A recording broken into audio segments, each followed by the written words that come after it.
I was in a relationship, albeit one that was long distance and not working quite as well as, I'd have wanted it to. No excuses, of course, for, me not manning up and telling my girlfriend that, look, there's someone else who's got my interest, and, I think we should wind things up. But yeah, I mean, it's like I said, there was an inflection point at some point, I can't remember when, but there was just a point when it just became apparent to me that first I was super like attracted to McKenna, and then we always just laughed together. I think that's the thing. Always had such a good time together. We always had such a good time together, and I missed that. I missed that in my relationship. A friendship. No, my relationship with. Yeah, but we had a friendship. Yeah, we had a friendship. Yeah. So, like without going too much into that other relationship, because that's a slippery slope, and I keep saying that I don't want to come off as if I'm blaming my ex-girlfriend for, the state of our relationship, but it was what it was, and McKenna was always supportive of me, supportive of my work, but never supportive in a way that it was not even inappropriate. What's the word that I'm looking for? Never supportive in a way that it seemed as if she was pandering to me. Because if there's something that McKenna has always had, it's that kind of tough love approach to any of her relationships. So whenever I would do something that was stupid, that was foolish, she would call me out. And to be honest, many times she was the one who would, kind of tell me like, look, you're in a relationship, what are you doing?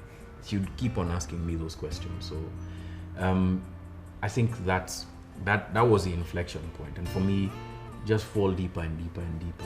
We did not realize it was happening because we also had long periods of time apart from each other because of his work, and I was trying to focus on living my life. And when I fell pregnant, I wanted to be a mom. I was starting to build my own life, knowing full Hardy that he wouldn't be a part of that. So never occurred to me, never thought much of John Allen being John Allen. He's just a guy out there doing the best he can to be a great journalist, to work towards that.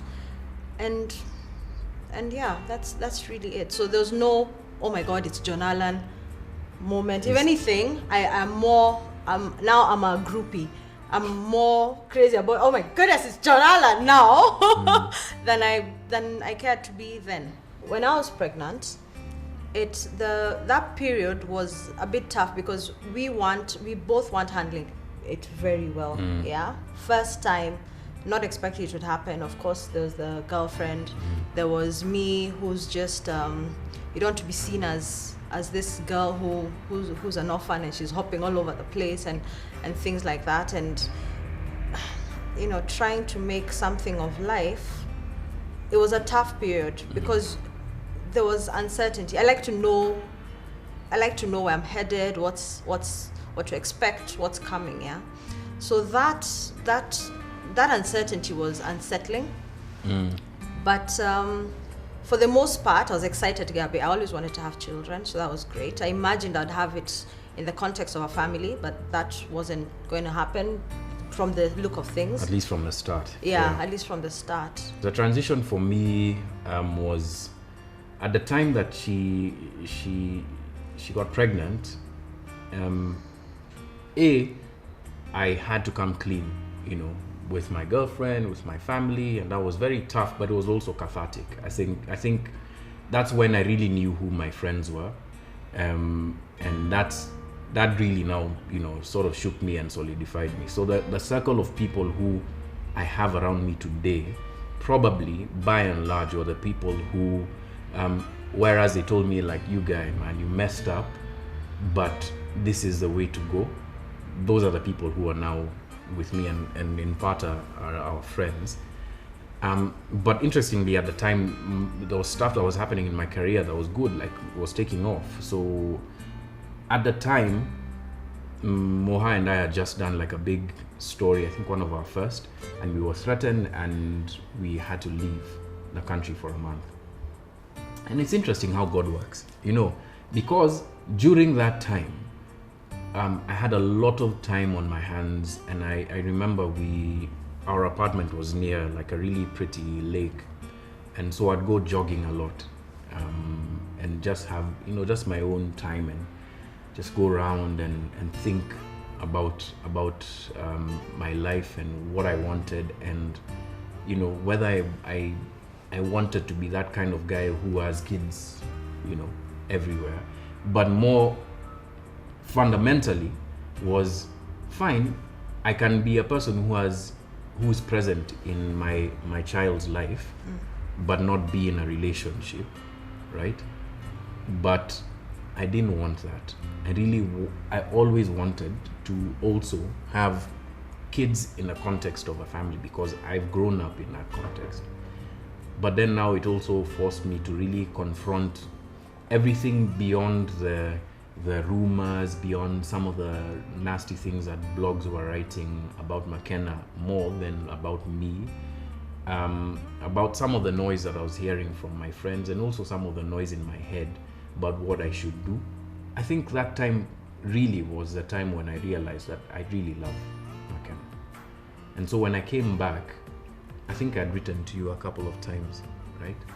And when I came back, I said, this is the first thing that I'm going to do. In fact, at the time I went and I shopped for clothes, for baby clothes. It was bribed me with items. Yeah, with rompers. With rompers and diapers. So I went and I shopped for baby clothes, and I think, just as an aside, this is the time that I really knew Moha was my friend, because I talked to him a lot about what I was going through, but he was there when we shop. When I'd shop, he'd give me his own pieces of advice, and it also helped that he really had a lot and has a lot of respect for McKenna. Cut a long story short, I went back and I told McKenna, look, I'm willing to work things out and be a part of our child's life. And so the first test for me was going for the ultrasound. 20 weeks, we met at Kenyari, I remember. Yeah. And you were with Jackie. And you had on a blue checked shirt. Yeah. Yeah. And a pair of jeans. Yeah. And you're walking amongst cars. we couldn't walk together because things weren't. Yeah. But I went and I sat and I was told that we were having a boy. It was really exciting. But more exciting for me was that for the first time, McKenna and I were talking, and we just took it step by step. So this was one of the points in our relationship that really cemented who we are today, I think.